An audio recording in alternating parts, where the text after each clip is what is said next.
بات کے بعد کیا کہا ہے؟ دیکھیں، میں ابھی ملا ہوں عمران خان صاحب سے، اور بڑی تفصیلی ملاقات میری ہوئی ہے، اور اس ملاقات کے حوالے سے پہلے میں آپ کو یہ بتانا چاہتا ہوں کہ عمران خان نے پورے پاکستان کو اور جہاں جہاں ان کے فالوورز ہیں یہ پیغام دیا ہے کہ جیل میں آ کے مجھے پڑھنے کا موقع ملا ہے جو ویسے نہیں ملتا تھا۔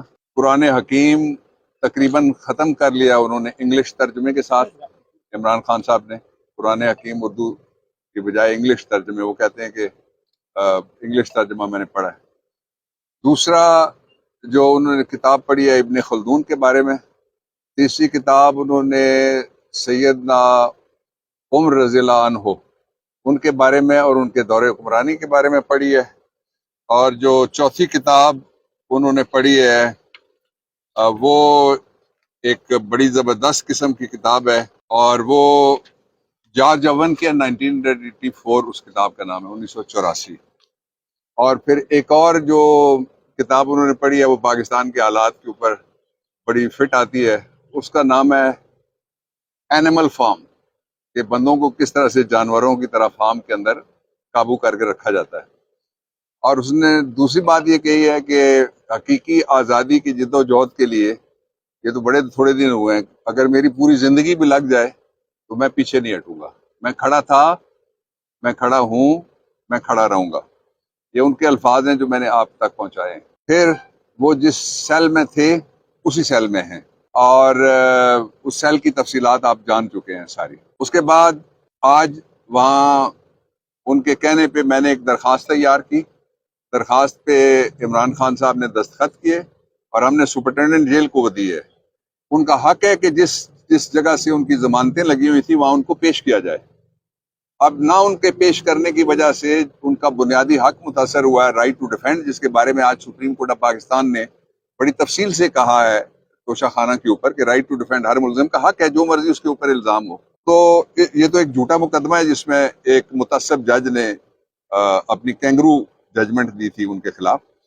تو وہ انہوں نے یہ کہا ہے کہ پھر ہم نے وہ درخواست لکھ کے سپرنٹینڈنٹ کو ریسیو کروائی ہے۔ اس درخواست میں ہم نے یہ کہا ہے کہ جہاں جہاں عمران خان کی تاریخیں ہیں یا ضمانتیں ہیں وہاں ان کو پیش ہونے کے لیے پروڈکشن آرڈر جاری کیا جائے۔ ان کو عوام سے دور رکھنے کے لیے عدالتوں سے بھی دور رکھا جا رہا ہے، جو صریح خلاف ورزی ہے آئین کی اور قانون کی۔ میں نے کور کمیٹی کے جو فیصلے ہیں ان کے حوالے سے، اور جو پارٹی کے اور لیگل ہماری ٹیم کے جو ساری سٹرگل ہے اس کے بارے میں نے ان کو اس سے آگاہ کیا۔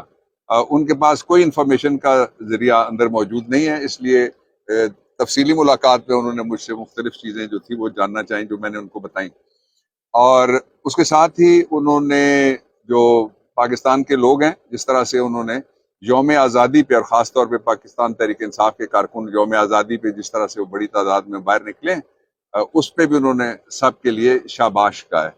اور پھر انہوں نے یہ کہا کہ پاکستان کو میں ایک صحیح معنوں میں، یہ جس طرح 15 مہینے کے مذاق آپ نے دیکھ لیا، اس مذاق کے نتائج آپ سارے بھگت رہے ہیں، میں بھی بھگت رہا ہوں، جو ایک امپورٹنٹ گورنمنٹ آئی تھی۔ تو 15 مہینے والی جمہوریت نہیں، اصلی جو جمہوریت جو آئین میں لکھی ہوئی ہے، جو طرز حکمرانی ہے پاکستان کا، اور آئین کے تحت اس جو جمہوریت ہے اس کی بحالی کی جد و جہد ہے، اس کا مطلب وہ کہتے ہیں کہ حقیقی آزادی ہے، جو بالکل درست کہتے ہیں۔ پھر انہوں نے جو پاکستان کے لوگ ہیں وہ جن مشکلات اور مصائب کا شکار ہوئے ہیں، ان پہ ان کو کہا ہے کہ انشاءاللہ العزیز پاکستان تحریک انصاف ان سارے مشکلات کا اور جتنی بھی تکلیفیں ہیں لوگوں کی اور مسائل جو پیدا کیے گئے 15 مہینے کے اندر، اور جس طرح سے مہنگائی آئی ہے، لوگ روٹی سے محروم ہوتے جا رہے ہیں، تو اس سب پہ ہماری نظر ہے۔ انشاءاللہ العزیز مستقبل اور جو آنے والا مستقبل ہے وہ انشاءاللہ پاکستان تحریک انصاف ہے۔ ساتھ ہی انہوں نے یہ ہدایت کی ہے کہ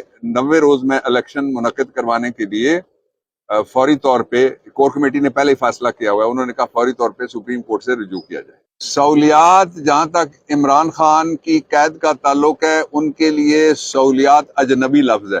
وہ صحیح معنوں میں جو حضرت یوسف علیہ السلام والی قید تھی بغیر کسی سہولت کے، اس طرح کی ان کی قید ہے۔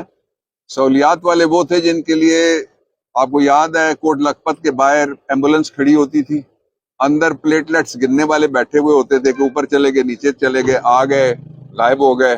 اور پھر اندر انہوں نے کہا گدا دو, گدا دے دیا گیا. انہوں نے کہا ٹیلی ویژن دو, ٹیلی ویژن دے دیا گیا. جب ٹیلی ویژن دیا گیا تو اس میں پی ٹی وی چل رہا تھا. تو آپ کو یاد ہوگا نواز شریف نے کہا میں پی ٹی وی نہیں دیکھوں گا, میں انڈین چینل دیکھوں گا.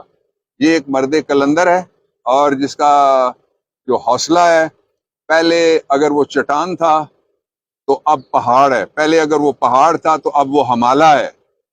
اور یہ وہ شخص ہے جس کے بارے میں علامہ اقبال نے کہا تھا کہ ہزار خوف ہوں لیکن زباں ہو دل کی رفیق, یہی رہا ہے ازل سے کلندروں کا طریق. جو عمران خان صاحب کا کیس ہے وہ کل لگا ہوا ہے, اس پہ ایک بڑی ڈیولپمنٹ ہوئی ہے. بڑی ڈیولپمنٹ یہ ہے کہ سپریم کورٹ آف پاکستان کے پاس جو ہماری پٹیشنز پری ٹرائل پڑی ہوئی تھی ان کی آج ہیئرنگ ہوئی ہے.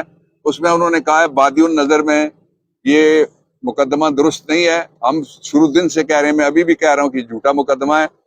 اور دوسرا انہوں نے ہدایت کی ہے اسلام آباد ہائی کورٹ کو کہ کل آپ فوری طور پہ یہ مقدمہ سنیں. نہیں سنیں گے, فیصلہ اس کا کریں تو سپریم کورٹ آف پاکستان کل 1 بجے کے قریب بیٹھے گی دوبارہ. تو انشاءاللہ العزیز آزادی اس قوم کا بھی مقدر ہے, آزادی عمران کا بھی مقدر ہے.